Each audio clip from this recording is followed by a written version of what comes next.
Coming up on this episode of Don't Panic, we've got the week's technology news, including Fitbit falling short, those really expensive paper-thin LG displays, yeah, we know how much they cost now, everyone getting live, trending topics going standard, and 6 strikes, you're out. It's all that and more coming up now on this episode of Don't Panic.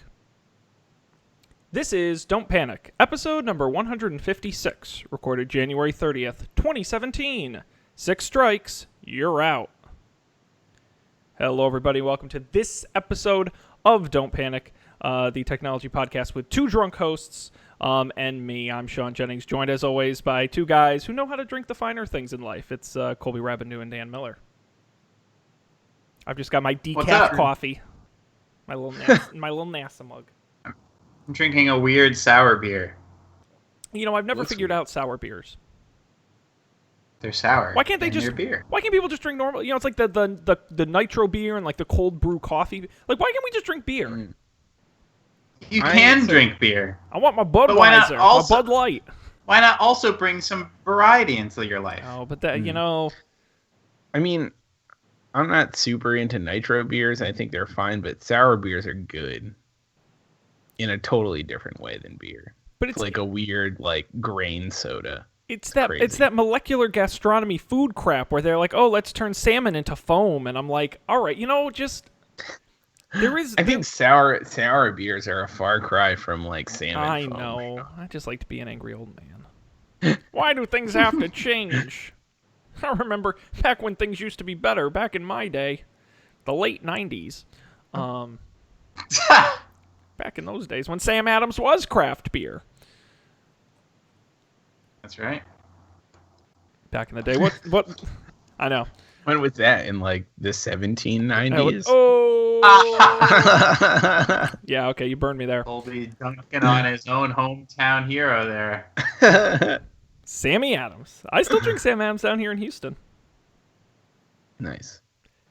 It's testy. Actually, I got a, you know what, I should have picked it, and I thought about it, and I decided not to, but, I got wine in the mail. You know, they can do that now.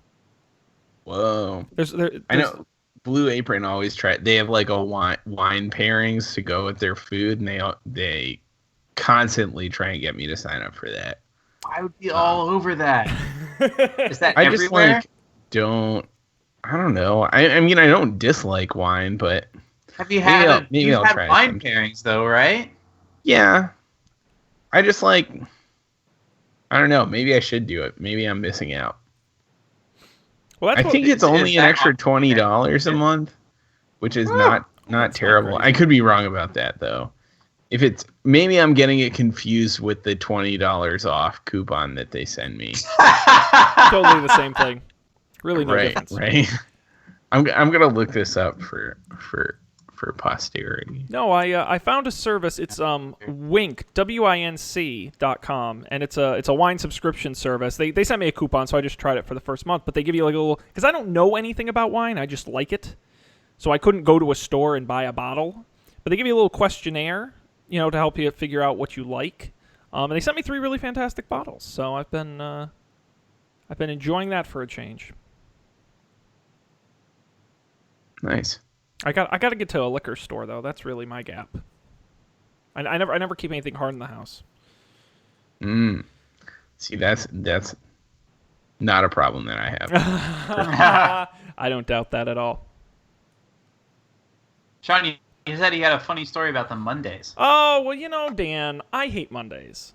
I despise Mondays. A, because the weekend's great, and B, because on a normal day I have to get up really early, and that includes Monday, and then my Monday mornings are my most packed. Like, my Fridays are really quiet for me, but my Monday mornings are like back to back to back to back to back phone calls and meetings.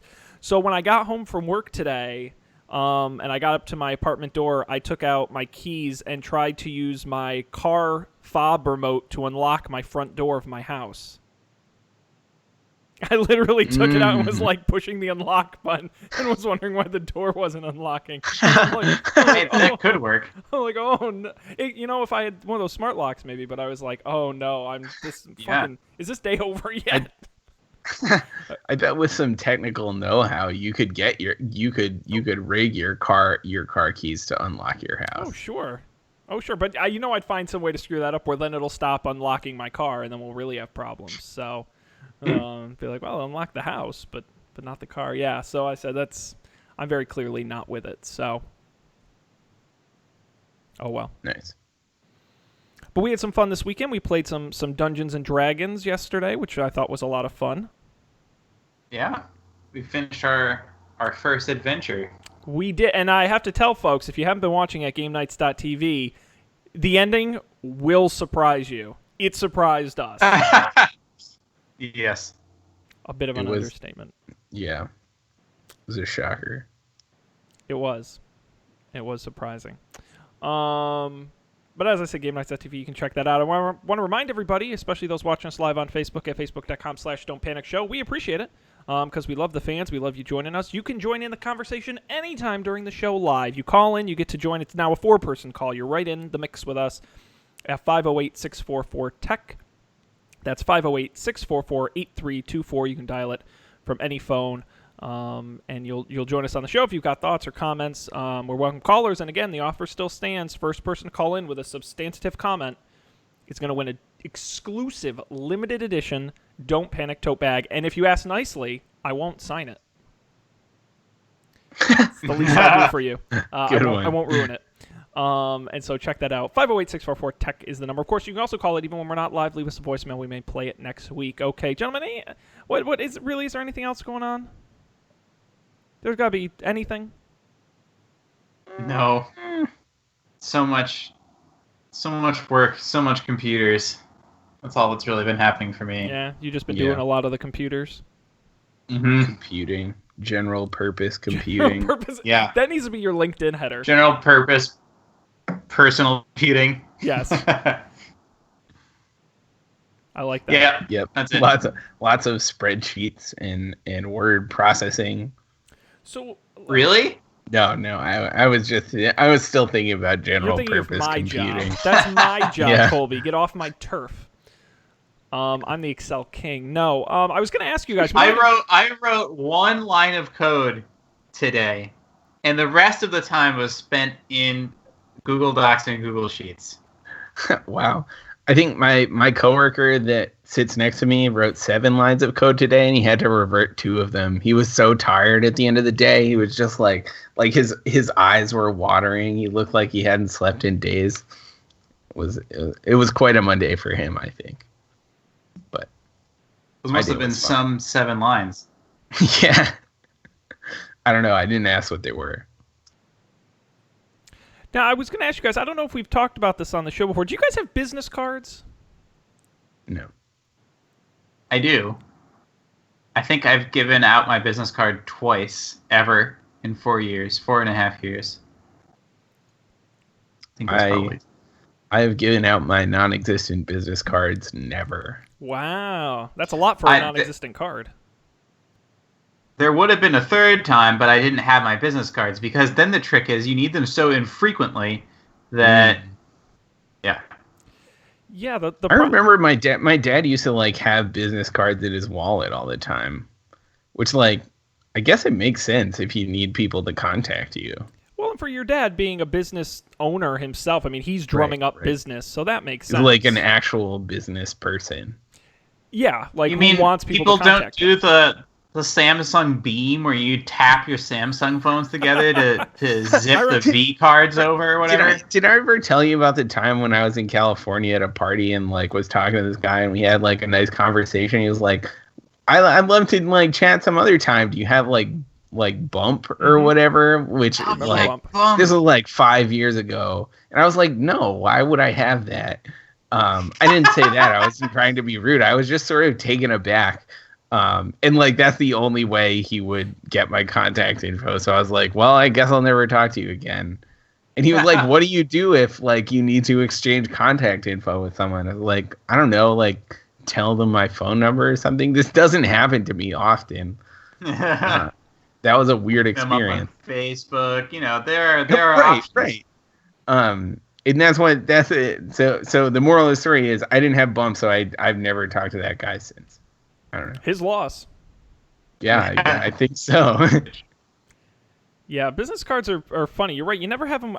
The reason I bring it up is because I had a meeting today where people always give me their business cards, and I feel like a schmuck because I don't give them mine. But I have a choice, and maybe Not this could reciprocating. this. I know I feel like a jerk. Well, maybe this could be our next show giveaway. I have a box of 500 Sean Jennings business cards, except that they have the wrong title, address, phone number, and email on them. Literally, the only accurate piece of information is my name.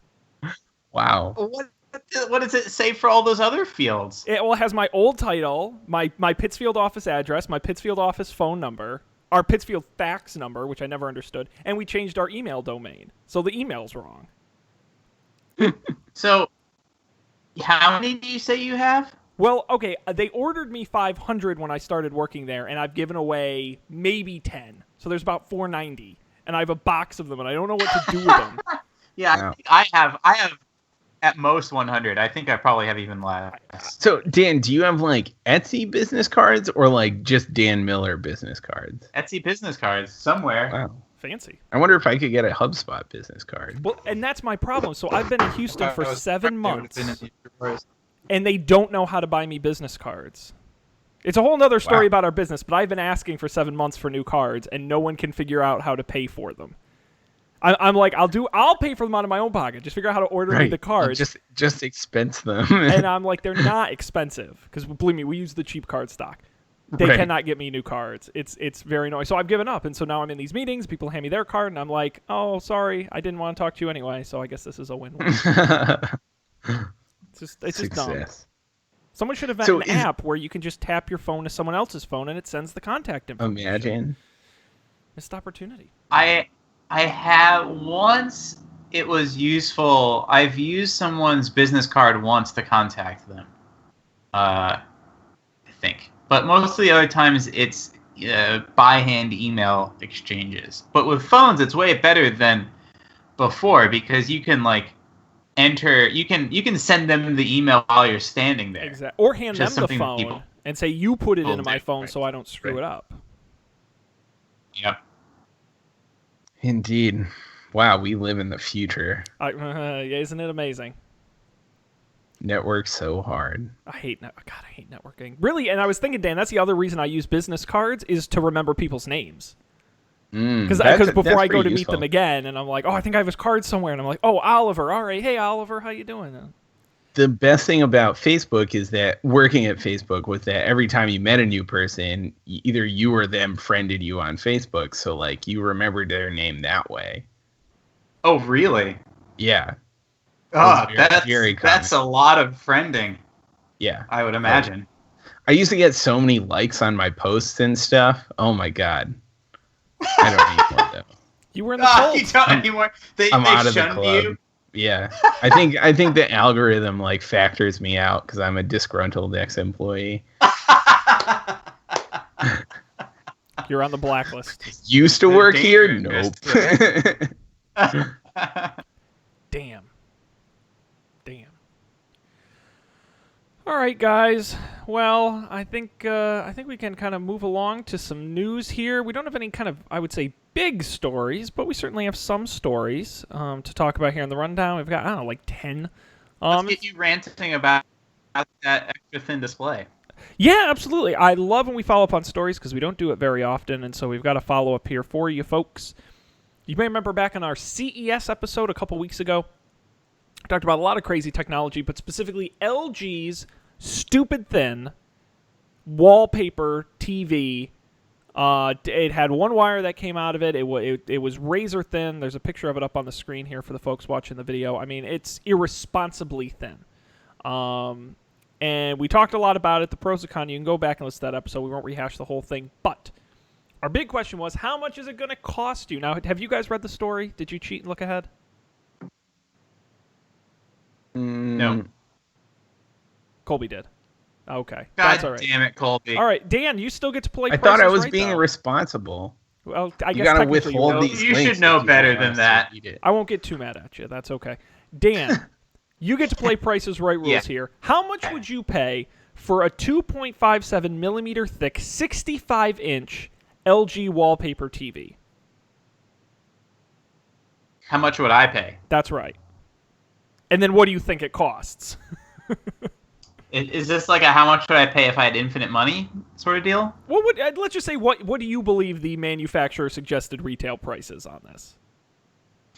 Well, here I'm gonna walk you through my reasoning. I'm gonna say it's more than $5,000 because you can get like a regular TV that's not ultra thin for you can easily spend.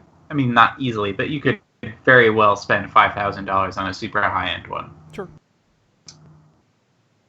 So I don't know. Like, I'll put it at an even 10K. Even 10K. Good guess. Very solid. The 65-inch LG W Series TV will cost you $7,996. So actually a real bargain there. That's Dan. not bad. That's very reasonable. Bargain basement prices. And now, wow. the best part is if you want the larger 77-inch, you'll be paying $19,996. Wow. Wait, what's the inch difference between those two? 65 to 77. No, that's not worth it. This. Oh my god. But again, Dan, this is one of those things. If you have infinite money, diminishing you returns. get the big this one. is an excellent example. If you had of infinite money, then sure. You get the or big if you had practically infinite money. But how can the extra?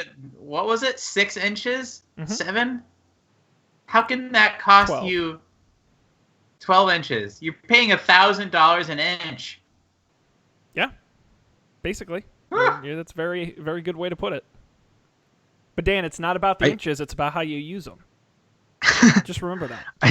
So I will say, like, thinking about this TV again and how it has like this sound bar thing that has all the TV stuff in it. Like, I long to return to the days where TVs are just screens that you plug stuff into. Like, I can't wait. Well, I don't know if it's ever going to happen again, like, for real, unless I pay $8,000 for this TV. But, like, that's what I want. I just want a giant screen that has no... I would like it to be able to, like, determine which input I'm using automatically. But other than that, it doesn't do anything else. And I was thinking about that, and I just looked over and remembered that there's, like, a webcam built into my TV, which is so stupid. Oh, that's right. Can't you, like, wave to your TV and have it do shit? Yeah, and like the webcam like pops out of the top. It's creepy. I forgot it was there because it's permanently popped in. So it's not always. But I should like tape over that because that's terrifying. I'm sure there's already malware on my TV. Sure. You were part of the DNS attack. That's right. You know, that is one thing I love about TVs is that they do go through these cycles of having, you know, it's like feature of the month. Like all of a sudden, you know, like for a while you could talk to your TV, and then all the TVs had that, and then like 6 months later you could wave at all your TVs, and they all had cameras with, and then the motion remotes. Remember that was big for 5 minutes. God, are all TVs 3D at this point, or No, do they just stop making 3D TVs? So they just stopped making 3D. That was a story I saw recently. There are no 3D TVs anymore. You can't buy them. And what's actually, it's very depressing to me. You guys are depressing me here because my TV is on the fritz. I'll be watching it, and all of a sudden the picture will go black and the screen will stop working, but the audio still works. And if I go and if I slap it on the back of the TV at just the right place, the picture comes back on. Very technical. Very technical. This is like an LCD. It's a Vizio. It's a flat screen. LCD. Okay. Yeah. It's only 2 years old. It's not old. Wow. I know. I'm very upset. And so I've been looking around at TVs. I'm not going to replace it just yet, but I've been looking around, and you're right. No more 3D. No more with the smart remote nonsense. No more cameras. Even the smart apps aren't played up as much. It's all 4K HDR.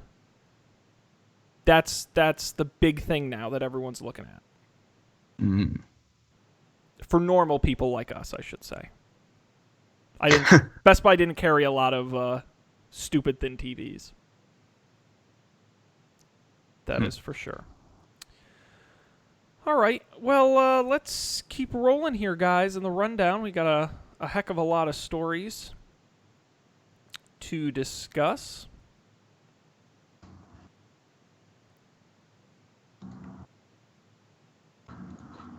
And, any volunteers? Should we talk about the other LG thing? Oh, sure. Like I said, every week I want to try to squeeze in a dumb story or two, and this is like my favorite dumb story of the week. So, do you guys remember we covered the Apple announcement? I don't think we actually talked about it.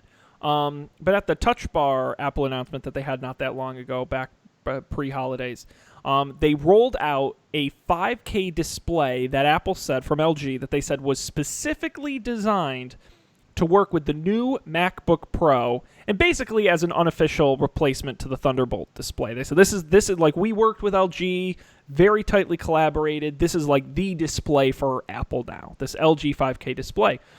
Well, according to 9to5Mac, apparently the 27-inch monitor is relatively useless when it's within 2 meters of a router, because the display will flicker, disconnect, or freeze due to electromagnetic interference. LG has acknowledged the problem, noting that routers may affect the performance of the router, and the user should have the router placed at least 2 meters away to avoid issues.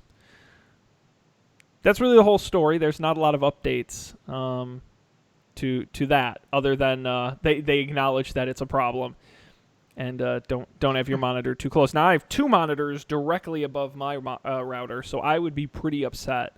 I was gonna say I don't think there's a place in my house that I could put a monitor that is farther than 7 feet from my router. Well, I don't think you can be anywhere in your apartment and be more than you don't have a very big.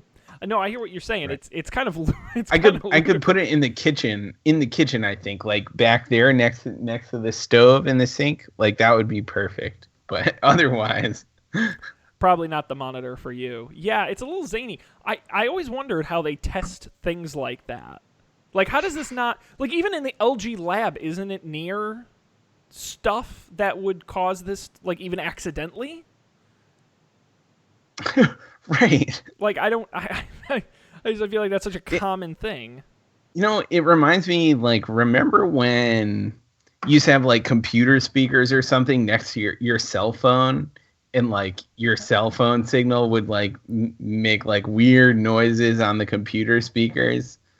That's what this reminds me of, but like more hilarious. Yeah, it happens as much anymore. Yeah. No, and actually part of the reason is that, working for a plastics company, I know these things. The materials they put in the phones now and in other devices, they do that on purpose to try to avoid this. They use specialty materials that are designed to absorb but not emanate these to shield devices. Mm-hmm. And it's interesting to me that LG says it's not an issue for any of its other monitors outside of this 5K display. So I'm curious, what about this specific monitor is causing this issue? It's crazy. Yeah, don't know. It is.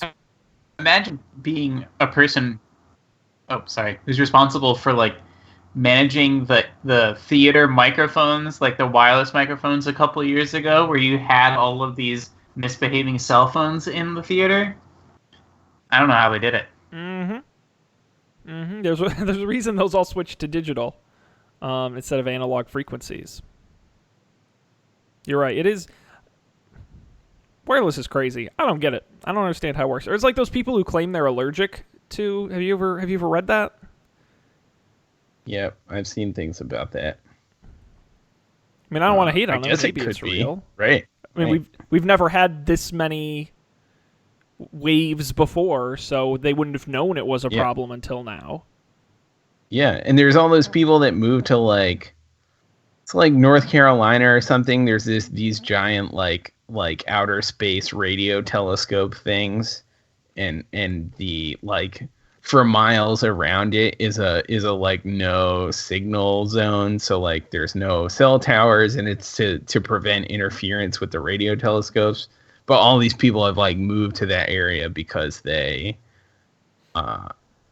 living other places, they have like problems, like health problems. It's pretty wacky.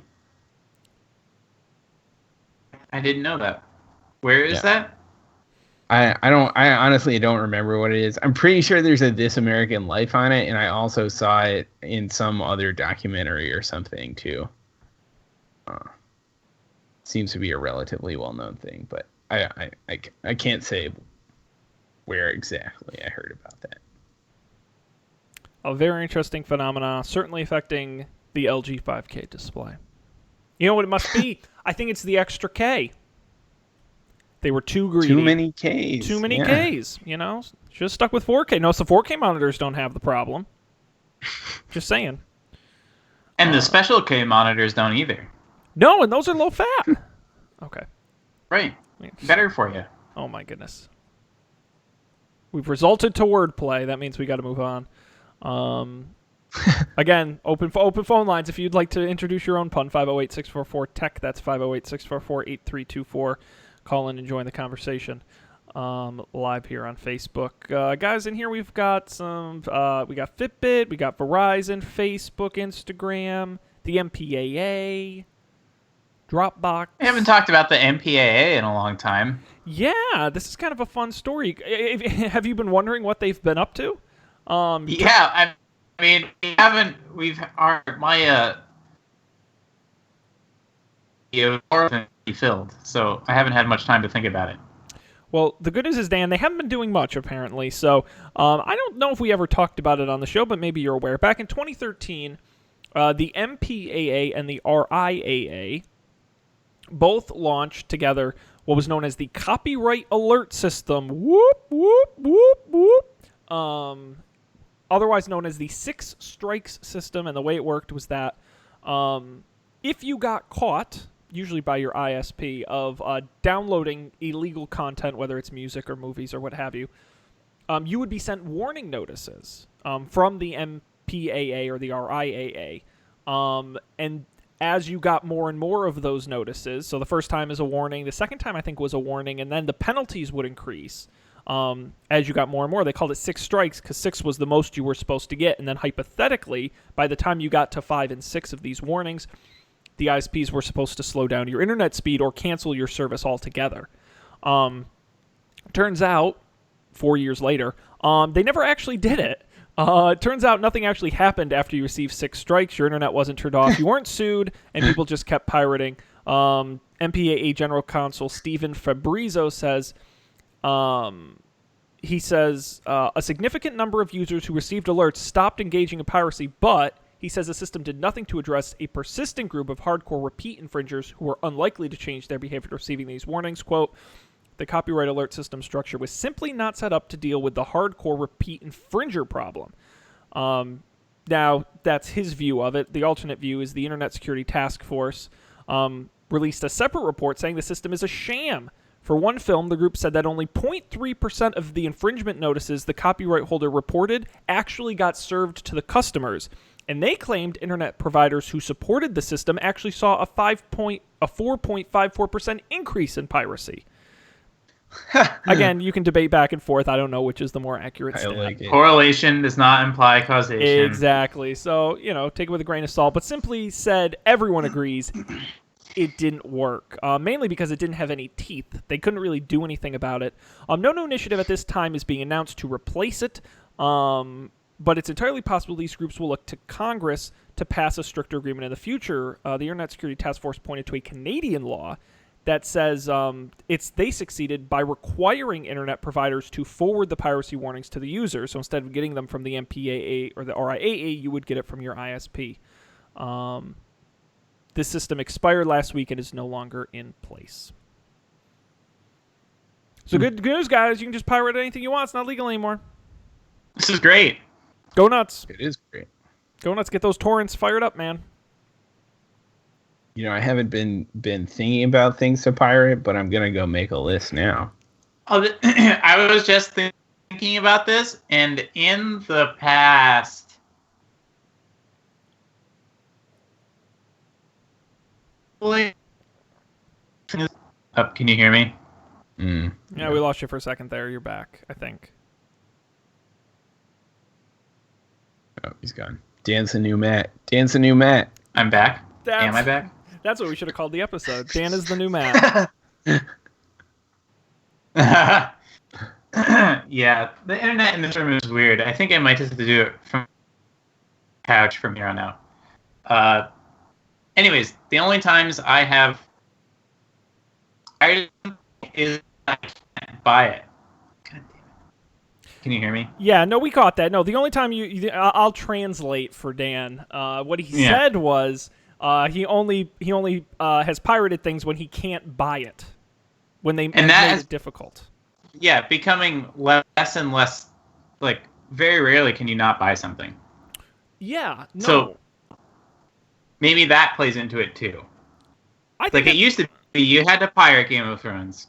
Now you don't have to. It's true. Right. I think that's a huge piece of it. I think that cannot be oversold, how important it is simply making it available and relatively affordable. I mean, you remember when, like, I remember how much when TV shows were first available for purchase on iPod Video. Remember back in the day, back when they first started doing it, an episode was like $9.99 or some ludicrous price. I think I think over time they've learned how to set the sweet spot for the market. You've got streaming options, subscription, pay as you go. I'm with Dan. The only time I ever pirate stuff is like weird, old, obscure stuff that only someone so obsessed. There's like one person who put it up online somewhere, and they make it terribly inconvenient. But other than that, I mean that. Yeah, I think the. I mean, I don't know. I'm not super aware of like the pirating stats now versus 5 years ago or something. But I feel like, Napster, for example, Napster's killer feature was not necessarily that it was free. It was that like you could get all this music like whenever you wanted to. Like that was a new idea. It's like. People probably would have paid for that at the time if that was the only way you could get digital music. Like, sure. I don't know. Yeah. No, it I think just logically makes sense. I think the other big thing too is, and again, I think this might have been a little undersold, is that who was doing most of the pirating? Young people, right? Under the age of, say, 20 or 25, right? Those are people usually who don't have money or have little money. And who have the technology knowledge to do it, maybe that's a little different today as older people are now more technologically advanced. But for the most part, I think that's the case. But you think about it now, we've got all the streaming music services have family plans. Very easy to get your kids on those services. All of the app stores and everything, they all accept. Do any of the streaming music services have family plans? Oh God, the family plan! You got to let that go, Dan. That hasn't been a thing in like. I'll never let it go. No, never forget. Dan, we'll ban you from this family. We'll do it. But no, I think and you can pay. Gift cards are now. I did not know this. Apparently, what kids do now is they use their allowance money or what the little money they get from their jobs, and they use it to buy gift cards at the supermarket or wherever, and use that to buy apps and things because they don't have credit cards. Which is very interesting. So I think it's become, in that respect, even not just the availability, but the actual making it easier for young people who don't have credit cards, who can't afford to pay for Spotify every month or something. You making it easier for them to do it, I also think is a smart choice. Yeah, you gotta get those apps. Those craps. Yes, exactly. And the kids love their apps. They're purchasing. That's what I hear. Those in-app purchases. Thousands of dollars. Just tens of... Where do these kids get this money? Kids these days. Indeed. Very cool. So, keep an eye out for that. No more 6 strikes. You're done with that. But we do have some other stuff here. Well, remember that you wouldn't steal a car? Oh, my God. Those were the best. I miss those. You wouldn't steal a purse. So why would you steal music? And those were in the movie theaters, right? They were. Yep. Yeah. Those were aggressive. That was awesome. It's totally different, and that's why I would do it. I mean, let's just be a little more realistic. Yeah. Oh, man.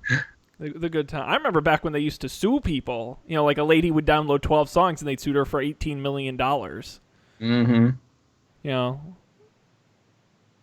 we don't do that anymore. Well, I remember in college you'd get kicked off the network. That was a big deal. Yes, I do remember that. Of course, I never got caught because I knew what I was doing, but I don't know how you had to do a lot. You got kicked off the network for other stuff, Thank Sean. you. No, okay, you're right. I can't disagree with that, but never for illegally downloading anything. Just for the record. Did you get kicked off the network for shit posting too much online, Sean? Yeah, well, you know me, Dan. I would illegally, because when we didn't get the Pats games, when we lived in, because we lived in New York, I would go onto the sketchiest Russian websites that would host these like crappy rip-off streams of the games. Oh my god, how my computer didn't get a virus, I'll never know. And I seem to manage to survive. Indeed. So wait, they would not play New England games on like the cable? No. Nope, because we got the New York affiliates, so they play the Giants or the Jets. Very rarely would they play them if like no other team was playing. Of course, they were in prime time, but it's not good enough. Yep. Fun it's times with network security. Indeed. All right. Let's see here. We got time to squeeze in another story or two, guys. Is there something here worth talking about? Verizon Charter, standardizing trending topics, Fitbit earnings. I don't know. Are we talk about anything else? I mean, this was a slow news week. Oh God, have we run out of things to talk about already? Tech news. Yeah. Is that it? That's it. We're done. We've maxed out the number of hours of which we can talk about technology. I heard I read a Twitter rumor that we should expect a cybersecurity executive order from our glorious leader tomorrow. That'll end well. Can we take one shot for every time the word cyber appears in the order itself? You'd be dead. No, but wasn't that his line in the debate? Wasn't his 10-year-old son was going to be head of cyber? Wasn't that the joke? It was something like that. He said his 10-year-old son is just great at computers. Just incredible. Yep. Yeah, he's going to be our new cybersecurity head. So you can look forward to that. Yeah. Oh dear. What else do we have off? Fitbit's not doing well. No. Laying people off. Yeah. Well, it's earnings week, so we saw earnings from all the big companies. Most of them weren't that interesting. Let's see, off the top of my head, Microsoft, their business side did really well. Azure and Office and some of that stuff, earnings were up. Gaming revenue was down a little bit. Phone revenue was down 81%, but that's basically because they've given up. But overall, they're doing okay. Google's earnings up as usual, lots of ad revenue. They lost $1 billion on all those fun projects, but that's okay because they made like $26 billion, so they're going to be just fine. Let's see, what else? I think those were kind of the big earnings pieces. Fitbit announced they were laying off 110 employees and previewing, so their Q4 earnings weren't actually out. These are the preliminary. They're warning people about how bad it'll be. Their target revenue is going to be in the 572 to 580 million range, short of the target of 750 million that they set in their Q3 earnings. It said they plan to reduce operating expenses by $200 million this year. However, one item worth noting is that the head of the company officially said Fitbit will enter the smartwatch market, unsurprisingly, because they bought a smartwatch company called Pebble, as we talked about previously. So, never fun to hear about layoffs, 6% of the workforce. It's a tough time. It's a tough time. I don't know. We talked about this before. Wearables, man, it's not a space I'd want to be in. Yeah. They haven't made it work. Right. Certainly not all hype at this point. No. We're past the hype. It's all sizzle, no steak, as they would say. Steakless. Low stakes. So is Apple just going to be the only watch game in town eventually? I guess. I mean, again, for me, it's not a question of... It's just how big is the market, period. Because if the market is really big, then it can support a lot of competitors. If the market turns out to be very small, which it's increasingly look like it will be, then yeah, Apple can own the market really easily if it's that small and Apple is so big. There's just not enough room for competition. They're a big fish in a small pond. That to me is a question. I don't know how big wearables can get. Is it that's what companies like Fitbit and Jawbone and some of these guys are finding. Everyone who wants one already owns one.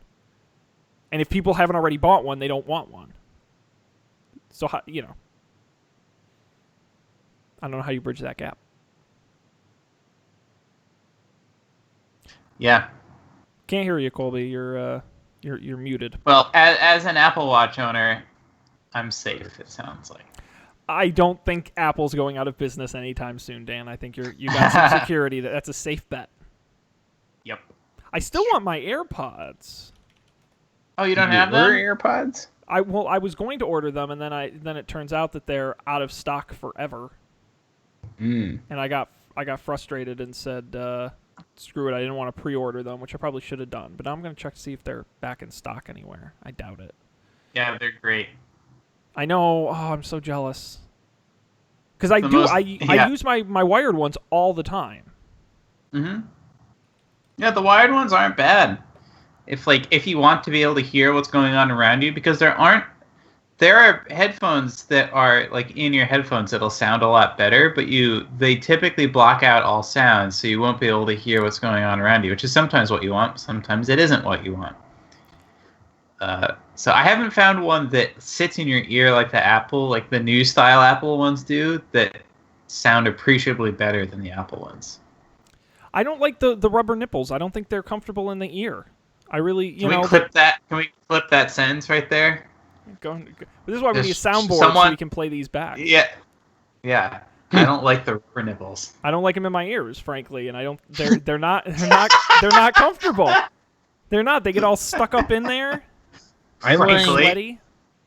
I don't know where my headphones are, but I have like the Bose ones that have like the rubber thing, but they also have like this support thing that like braces them in your ear, and they're honestly the most comfortable in-ear headphones I've ever owned. They never ever come out.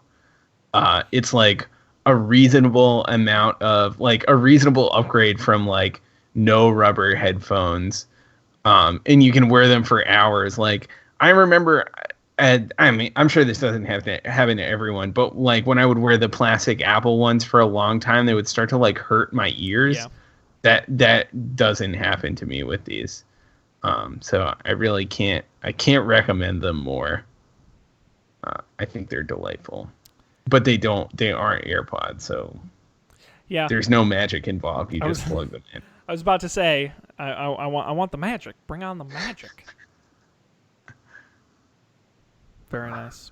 All right, well, guys, we're to that part of the evening where we move on to our picks, and we have some, and they're gonna be great. And I think we're gonna start with Colby this time.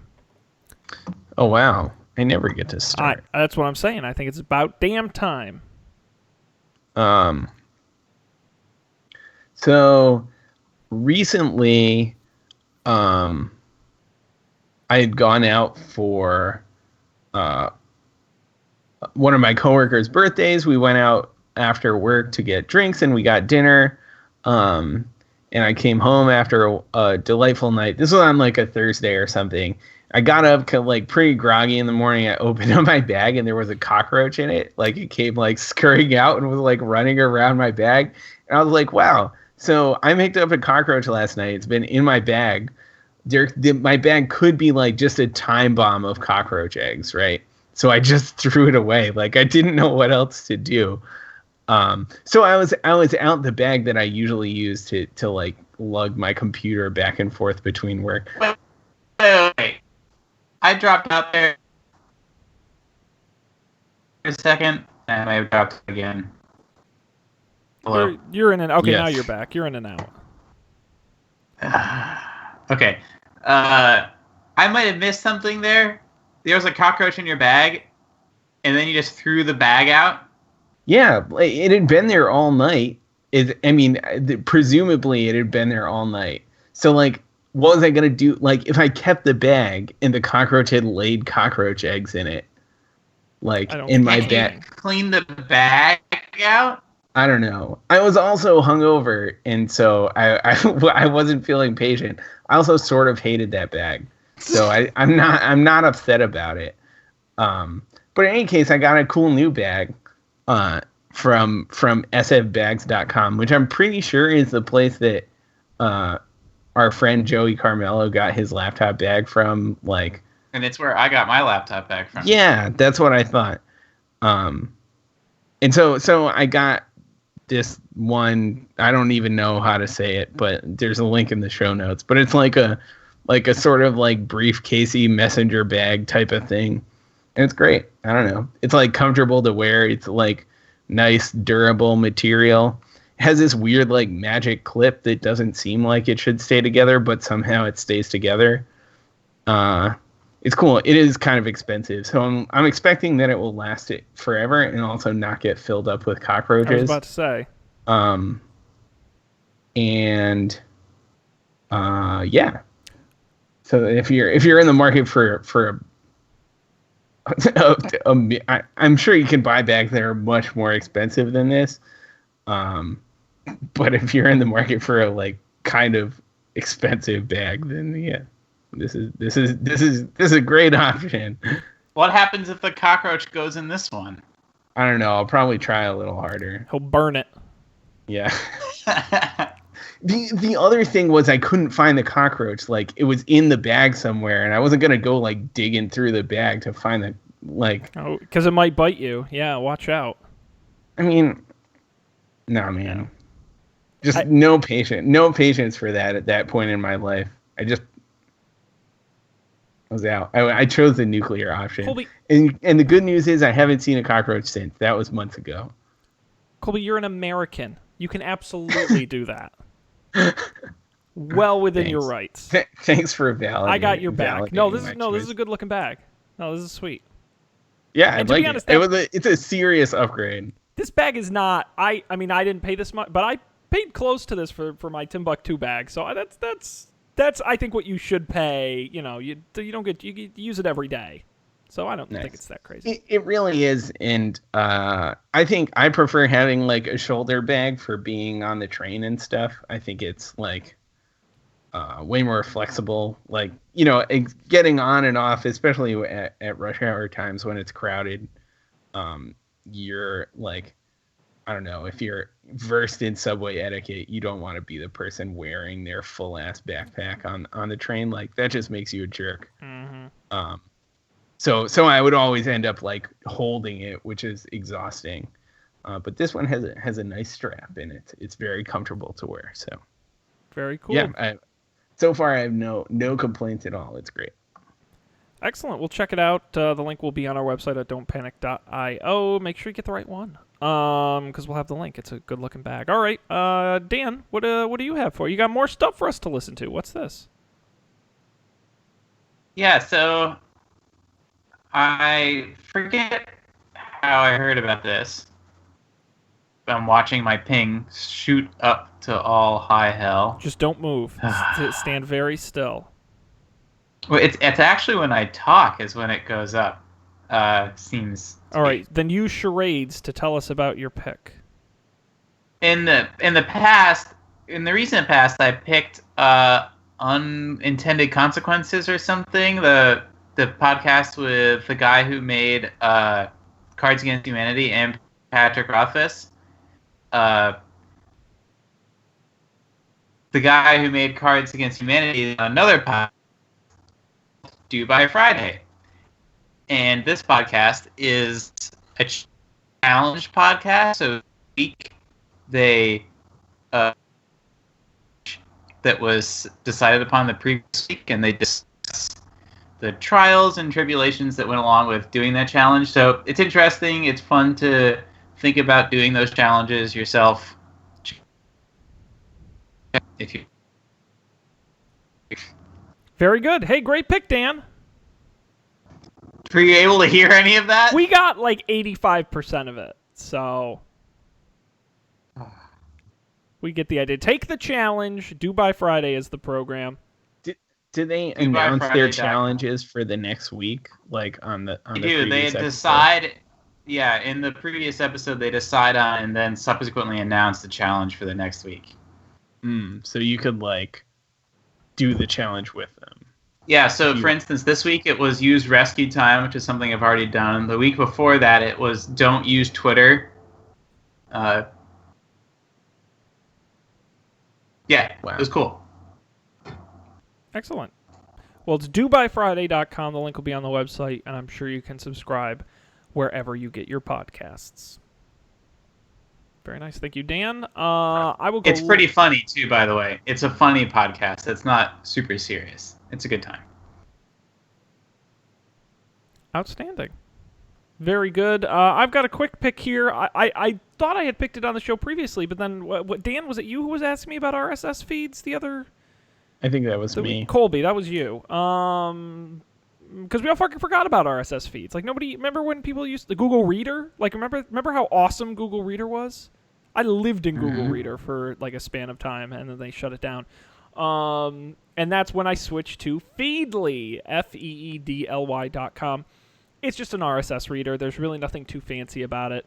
I use it mostly for webcomics I really enjoy reading, that I like to get every week, and RSS I think is kind of the best place to get it all there. I use it for a few comedy websites, for a few news websites. But it's free. It's easy to set up. I originally imported my Google Reader over when they first announced they were shutting it down. But it's free. You can just sign up with any account. They have mobile apps and the website feedly.com, and you just plug in any RSS feed, and it's a great way to keep track of anything that's published that way. So, again, and any kind of blog or site. Like I said, for me, webcomics is probably the biggest thing I use it for. It's really great for that. Enjoy looking forward to reading that every day. So check it out, feedly.com, for all your RSS needs.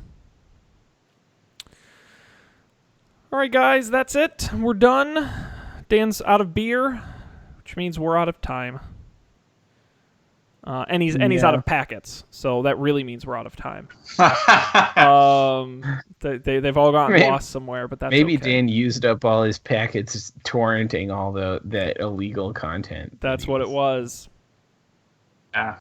I'll never forget one of my favorite, like, how great the internet is moments is I was talking to my mother. This was years and years and years ago, and I was talking about being able to find stuff on the internet, and she goes, I remember when I was a kid, there was a made-for-TV movie, and I think she was telling me, I think they only aired it like once or twice, and I absolutely loved it, and I've never seen it anywhere. Can you find it? It took me like 2 seconds to find it, download it, and have a copy to her. And she's like, I thought this didn't exist anymore. And I'm like, isn't the internet, like, almost, 30, 40 years later, isn't the internet amazing that's the case? And it wasn't good. Everything exists. We watched it. It was a really crappy made-for-TV movie. It was not good. But we found it in, like, crisp HD, so I don't know how they did it, but it is amazing in that respect. And, of course, I didn't get my one strike in the law either, so I guess I got away with it. That's it. We're done for this week. We're wrapping it up. You guys got big Super Bowl plans this coming weekend? I'm going to watch it. All right. From my couch. All right. Nice. Best party in town. Yeah. I'm going to watch it from someone probably else's alone couch. for the most of it, I think. Well, Dan, Jill will be up until about halftime, and then she'll go to bed. And then you'll catch Lady Gaga and fall asleep halfway through. Yeah. Is Lady Gaga the halftime show this year? She is. Lady Gaga's current stuff is like not the It's Lady weak. Gaga I knew and loved from the the late 2010s. She seems really tired all the time. Yeah, Hang on. I think that's fair. We're Yeah. barely in the late 2010s right now. Oh my God. I meant the early 2010s. Okay. I was When thinking we about were in that. college. Someone referenced 2007 today, and I'm like, that was 10 years ago. 10 years ago. Holy shit. I don't even remember what happened Yeah, then. Lady Gaga burst on the scene 2008. Whoa. It's been that long. But it should be a fun time. So maybe we'll recap all the action. Colby and I will be either super thrilled or very depressed next Monday. We'll let you know. We'll all be hungover. But that's it. That's it for this week. We appreciate all of you joining us. Of course, our website, don'tpanic.io. You can get there every episode we've done, the audio, the video, the pics, of course, on every episode as well. And I recommend you subscribe. First of all, on YouTube, because we do a really great video version when Dan's internet's working. And you can check that out at youtube.com/don'tpanicshow. We, of course, also get the audio version anywhere you get your podcasts on most sites, including iTunes. And, of course, follow us at Don't Panic Show on Twitter and, of course, on Facebook at facebook.com/don'tpanicshow. They're live Monday nights, 10 p.m. Eastern, 9 p.m. Central, with the week's tech news and other associated banter. You can do that. And lastly, of course, our phone number, 508-644-TECH. That's 508-644-8324. You can call that number anytime, even when we're not live, and leave us a voicemail, and we may play it on the show next week if you got something to say or an opinion to give. Gentlemen, that's it. We're going to say we're done at this point. On behalf of Colby Dan, this is Sean, thanking all of you for joining us and saying we can't wait, genuinely, from the bottom of our hearts, we can't wait to see you next time for a brand new talk here on Don't Panic.